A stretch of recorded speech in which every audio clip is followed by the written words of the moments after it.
আমি এই মুহূর্তে আসলাম উত্তরা থেকে, উত্তরার ৭ নম্বর সেক্টর ৯ নম্বর রোড থেকে। সেখানে আজকে রাত ১০টার দিকে স্বামী স্ত্রী একসাথে যাচ্ছিল এবং বখাটে ছেলেরা দুজন মোটর সাইকেল চালায় যাচ্ছিল উচ্চ স্বরে হর্ন বাজিয়ে। স্বামী স্ত্রীকে এলো পাথারি, তারা কথা কাটাকাটিতে এলো পাথারি মানে জখম করছে। দর্শক, আমি ওইখানে মানে এই যে দেখেন এখন রাত বাজে হচ্ছে আস্তে আস্তে আমার প্রায় 4টা বেজে গেছে, 1 মিনিট বাকি আছে। তো মানুষ কোথায় নিরাপদ থাকবে বলেন? মানুষ কোথায় নিরাপদ থাকবে?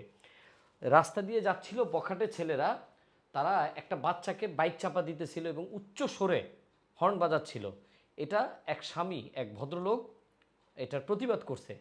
প্রতিবাদ করায় ওই যে বখাটে ছেলেগুলা ফোন দিয়ে মুহূর্তের মধ্যে তার বন্ধু বান্ধবদেরকে নিয়ে আসছে। আনার পর হাতে অনেকগুলা দেখছেন আপনারা চাপাটি ছিল, বিভিন্ন ধরনের দেশীয় অস্ত্র ছিল। এলো পাথারি যেভাবে পারছে ইচ্ছামতো তাকে আঘাত করছে। আর তাকে বাঁচানোর জন্য তার স্ত্রী হাতে পায়ে ধরে মাপ চেয়েছে, কোনো রকমে প্রাণে বাঁচছে। স্থানীয় কিছু লোকজন তাৎক্ষণিক কিছু করতে পারে, কিন্তু তাদের মধ্যে দুইজনকে ধরছে। এই যে স্ক্রিনে যাদের ছবি দেখতে পাচ্ছেন তাদেরকে ধরে পুলিশে সোপর্দ করছে।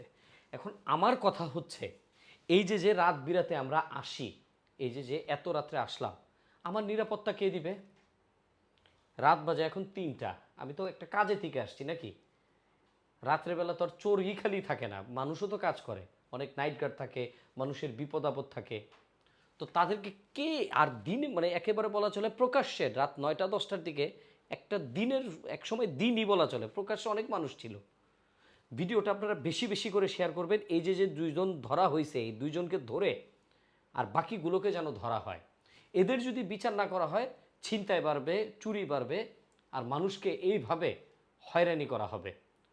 আমরা একটু পরিবর্তন চাইছি। পরিবর্তন মানে এটা চাই নাই আমার সম্পদ নিয়ে যাবে, আমি অন্যায়ের প্রতিবাদ করতে পারবো না, আমাকে দুনিয়া থেকে বিদায় করে দিবে, এটা আমরা পরিবর্তন চাই নাই। আমরা সঠিক পরিবর্তন চাইছি। ভিডিওটা বেশি বেশি করে শেয়ার করেন। এই দুইজন কুলাঙ্গারের আপনারা কীরকম শাস্তি চান এবং তাদের সাথে যে জড়িত ছিল তাদেরকেও যেন আইনের আওতায় আনা হয়। ভিডিওটা দেখছেন সোশ্যাল মিডিয়াতে ভাইরাল, আপনারা এই ভিডিওটাও একটু শেয়ার করবেন। আর দোয়া করবেন যে লোকটা আহত হয়েছে আল্লাহ যেন তাকে হায়াত দান করে, তারা যেন সুস্থ হয়ে যায়। আল্লাহ হাফেজ।